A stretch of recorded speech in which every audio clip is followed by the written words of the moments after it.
안녕하세요. 스테인리스 배관과 부속품 도매업을 하며 살고 있는 36살 돌싱남입니다. 아침 출근길에 상습 정체 구간이라 가다 섰다를 반복하다 잠시 동안 시원하게 달리는가 싶더니 앞서 있던 차가 갑자기 급정차를 하는 바람에 나도 덩달아 멈춰섰고 내 뒤를 따르던 차는 제때 서지 못해 내 차 뒷부분을 들이받고 말았다. 생각보다 부딪히는 소리가 컸고 가뜩이나 짜증나는 출근길에 사고가 났으니 인상을 확 쓰면서 내렸다. 뒷차에 100% 과실이 분명했기에 일단 운전석에서 내리며 한 손으로 목을 잡고 또 한 손은 허리를 받치면서 내렸다. 다리까지 조금 절뚝거리면서 아이고 목이야. 아이고 허리야. 소리를 질러댔다. 그러면서 내 차 뒷부분을 곁눈질로 살펴보니 범퍼만 교체하면 되는 생각보다 큰 사고는 아니었다. 그래도 혹시 나중에 후유증도 생길 수도 있고 사고 시 소리가 크게 났으니 혹시 몰라 차도 정밀 검사를 받아야 하는 상황이고 우선은 병원 진단서를 떼야겠다는 생각이 들었다. 뒷차는 소형차로 초보 운전자였고 어린 아가씨였다. 내리자마자 죄송하다고 연신 폴더 인사를 하며 어디 다친 곳은 없냐며 괜찮으세요? 하는 여자는 걱정스런 표정으로 물었다. 아니, 차를 그렇게 몰면 어떡해요? 나는 잔뜩 화가 난 목소리로 언성을 높여 소리쳤다. 그러면서 여자를 찬찬히 살펴보니 예쁜 투피스를 입은 20대 중반의 얼핏 봐도 상당한 미인이었다. 긴 생머리의 키는 최소 165 이상은 되어 보였고 갸름한 얼굴형에 눈이 크면서 동그랗고 이목구비가 또렷한 게 통통하지도 마르지도 않은 그런 여자였다. 단정하게 화장을 하고 청순한 모습이 젊은 시절 배우 김민정이 떠오를 만큼 눈이 유난히 크고 빛나 보였다. 그녀는 어쩔 줄 몰라 하며 몸은 괜찮냐며 발을 동동 구르며 했던 말을 계속했다. 제가 브레이크를 제때 잡지 못해 사고를 냈어요. 너무 죄송해요. 다른 말 없이 죄송하단 말만 100번은 넘게 한 것 같았다. 아가씨, 죄송하단 말 좀 그만해요. 귀에 닦지 않겠다 했더니 그녀는 급기야 닭똥 같은 눈물을 뚝뚝 흘리기 시작했고 예쁘게 한 눈화장이 같이 흘러내리고 있는데 그 모습이 어찌나 안타까워 보이던지 솔직히 내 맘도 썩 좋지는 않았다. 목과 허리에 있던 손은 나도 모르는 순간 어느새 정상 위치로 돌아와 있었고 언제 그랬냐듯이 멀쩡한 상태로 돌아가 그녀의 어깨를 툭툭 치면서 나 괜찮아요. 큰 사고도 아닌데 그만 울어요. 피해자가 가해자를 위로하는 상황이 되고 말았다. 아가씨 나 괜찮으니깐 그만 울음 그쳐요. 그녀를 다독거렸다. 아가씨, 울음 당장 그치면 차 사고 없었던 걸로 해줄게요. 그랬더니 그녀도 언제 그랬냐는 듯이 울음을 뚝 그치더라. 내 눈을 쳐다보며 정말요 그러는데 정말이죠 아저씨. 그럼요. 정말이지? 그녀는 기분이 좋았던지 아저씨 너무 고마워요 하면서 나한테 안겨왔다. 그녀는 환한 웃음을 지어 보이며 지금부터 어떻게 수습해야 하는지를 내게 물어왔다. 서로 명함을 주고받았고 알고 보니 이 여자가 내 주거래처 농협에 출근한 지 일주일 된 신입사원이었다. 그녀는 집이 외진 곳에 있어 시내에 있는 직장과는 상당한 거리였고 30분에 한 대씩 다니는 마을버스를 그날따라 놓치는 바람에 초보 운전인데 불구하고 엄마가 야간 근무를 가느라 차를 집에 세워두고 가 운전 연습도 할 겸해서 엄마 차를 끌고 나왔다가 사고를 냈던 것이다.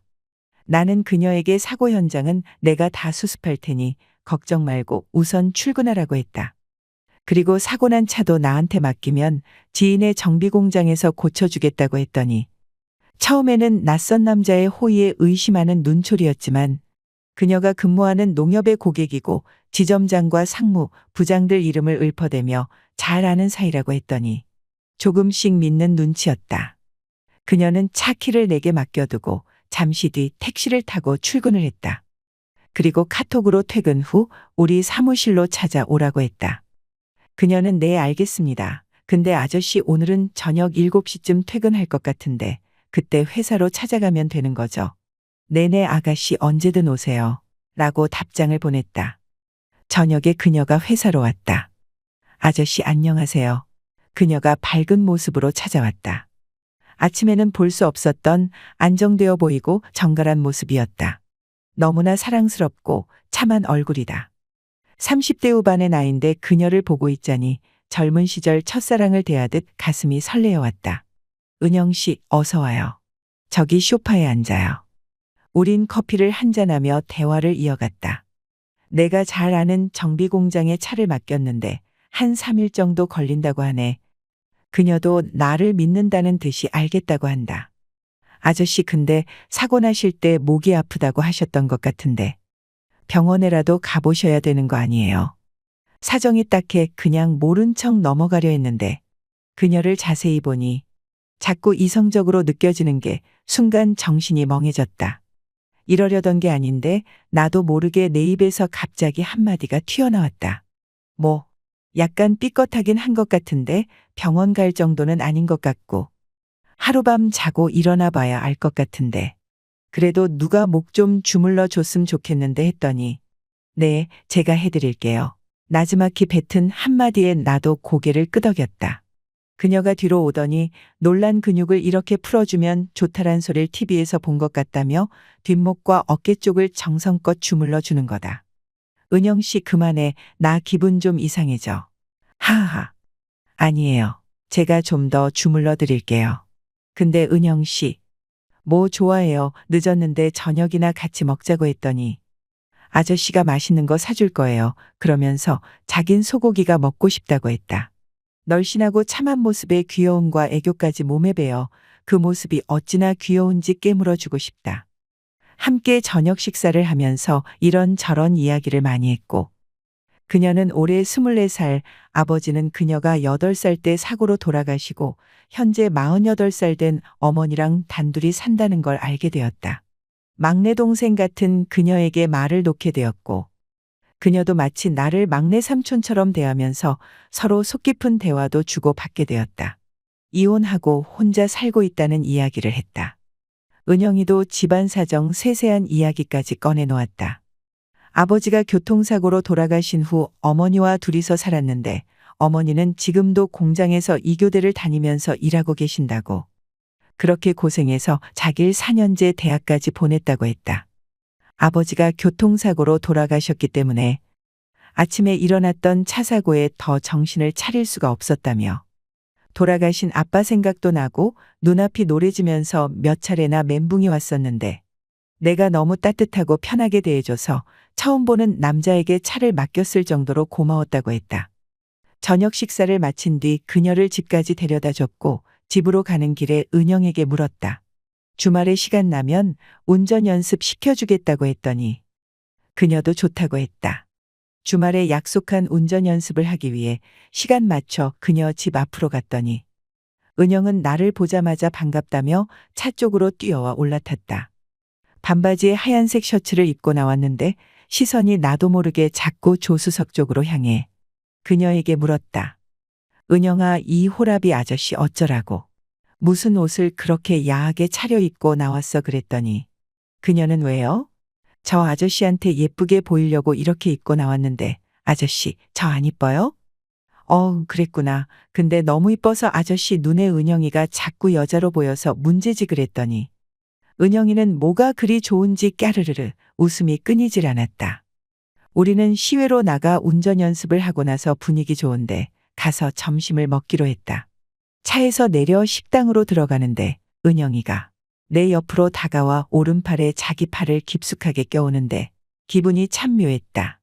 점심 식사를 마치고 영화도 한 편 보고 이젠 자연스럽게 손도 잡고 팔짱도 끼는 사이가 되었다. 누가 보면 아빠와 딸 같은 모습이었겠지만 그래도 나는 좋았다. 영화를 보고 나왔는데도 아침에 일찍 만나서인지 오후 4시밖에 안 됐다. 은영이는 좀 쉬고 싶다며 자꾸 우리 집으로 가자고 한다. 아저씨 집에 가보면 안 돼. 어떻게 해놓고 사는지 궁금해요. 집에 도착하자마자 은영이는 에이 아저씨 이게 뭐야. 호라비 냄새가 진동을 한다면서 창문을 다 열어 제치더니 청소를 하기 시작했다. 은영이는 청소가 끝나자 냉장고 청소도 하고 밀린 빨래는 세탁기를 돌렸다. 심지어는 내 침실로 들어가 빨래감을 찾아 들고 와서는 세탁기에 넣는다. 은영은 1시간 동안을 집안 곳곳을 치우더니 땀이 많이 났는지 마치 제 집처럼 욕실에 들어가 샤워를 하고 나오더니 거실 소파에 앉아 함께 TV를 보다 저녁을 먹고 집으로 돌아가는 길에 은영에게 나 12살 연상의 돌싱남인데 남자로서 어떠냐고 했더니 자기 이상형이 아빠 같은 푸근한 스타일의 남자가 좋다고 하면서 그녀가 먼저 나랑 연애하고 싶다고 했다. 그날 이후 아침 저녁으로 출퇴근을 시켜주었고 그녀의 엄마가 격주로 야간일 나갈 때에는 우리 집에서 지내며 사랑을 키워나가고 있었다. 그녀 집에 인사를 드리러 간 날 혼자 힘으로 딸을 여지껏 예쁘게 키우셨을 장모님을 생각해서 선물 꾸러미를 잔뜩 사들고 찾아갔죠. 그런데 장모님의 모습을 보고 조금 놀랐습니다. 왜냐하면 장모님이라고 부르기엔 너무 젊어 보이시고 공장에서 일하는 평범한 아줌마쯤으로 상상했던 모습과는 사뭇 달랐거든요. 두 모녀가 믿고 의지할 사람이 나밖에 없다는 생각에 보호 본능 같은 것도 일어났습니다. 은영이와 장모님을 앞으로 내가 잘 지켜드려야지 이런 생각 말이죠. 그럴수록 장모님께 점점 이상한 감정도 생겨났습니다. 장모가 24살 때 아내를 낳으셔서 사위인 저하곤 12살 차이 나는 젊은 장모님이십니다. 영화배우 황신혜님 같이 40대 후반의 나이에도 불구하고 30대 후반처럼 젊어 보이시는 그런 아우라가 풍기는 핵동한 이미지죠. 솔직히 이런 상황이 거짓말 같겠지만 한 번은 장모와 아내 셋이서 영덕에 대게 먹으러 간 적이 있었는데 수산물 시장에서 대게 파시던 아주머니가 장모가 제 아내냐고 물어본 적도 있었어요. 그때 장모님이 무안해 하실까봐 네, 제 마누란데 둘이 잘 어울리죠. 라고 했을 정도로 장모님이 나이에 비해 꽤 어려 보이십니다. 제가 세세히 설명 안 해도 저희 장모님이 어떤 모습이신지 상상이 가시죠.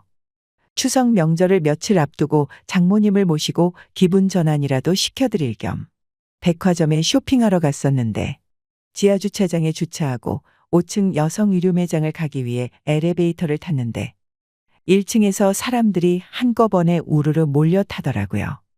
어쩌다 보니 장모와 난 구석 맨 안쪽까지 밀리는 상황이 되었고 엘리베이터 안은 붐비는 사람들로 발 디딜 틈 하나 없이 꽉 차게 되었는데 장모와 어쩔 수 없이 앞뒤로 밀착해 서 있었는데 그때부터 장모가 자꾸 여자로 느껴지더라고요.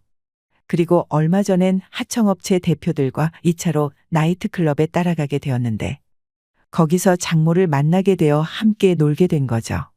어머, 박서방 여긴 웬일인가. 아, 네, 장모님. 박서방은 이런데 안 좋아하는 줄 알았는데. 네, 저는 거래처 사장들 따라 업무차 왔죠. 제 일이 영업 쪽으로 중요하다 보니 종종 오는데 은영이도 여기 온 거 알고 있어요.